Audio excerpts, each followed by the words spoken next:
Posibleng maharap sa kaso ang mga senador na haharang sa impeachment trial laban kay Vice President Sara Duterte.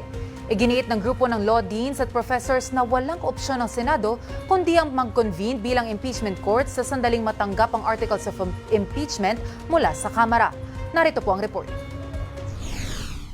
Matapos ang biglaang pagbabago sa liderato ng Senado, naglabas ng matibay na pahayag ang mga prominenteng law deans at professors mula sa ilang nangungunang law schools sa bansa. Binigyang din ng mga law scholars na sa ilalim ng konstitusyon, hindi maaaring ipagpaliban o hindi aksyonan ng Senado ang impeachment trial sa oras na matransmit ang articles of impeachment laban kay Vice President Sara Duterte. Binalaan din ng grupo ang mga senador na ang anumang pagtatangka na i-delay o harangin ng proseso ay maaaring maituring na dereliction of duty o pagpapabaya sa tungkulin.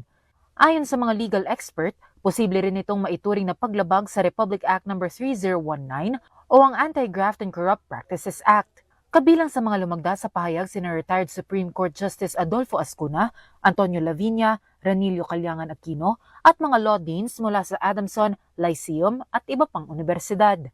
Samantala malugod namang tinanggap ni House Assistant Majority Leader Zia Alonto Adyong ang suporta ng mga akademiko sa impeachment process. Ayon kay Representative Adyong, pinatitibay ng posisyon ng mga legal expert ang paniniwalang ang impeachment ay isang konstitusyonal na proseso na hindi dapat maimpluwensyahan ng politikal na interes. Pinuri rin ng mga law deans ang 257 na mambabatas na pumabor sa impeachment ni VP Sara, na anilay pagpapakita ng pagpapahalaga sa pananagutan sa publikong tungkulin. Bukod sa usapin ng impeachment, nananawagan din ng grupo sa mga otoridad na makipagtulungan sa mga international legal process na kinasasangkutan ni Senator Ronald Bato de la Rosa kaugnay ng ICC investigation. Para sa totoong balita sa Bagong Pilipinas, Sofia Potenciano, Congress News.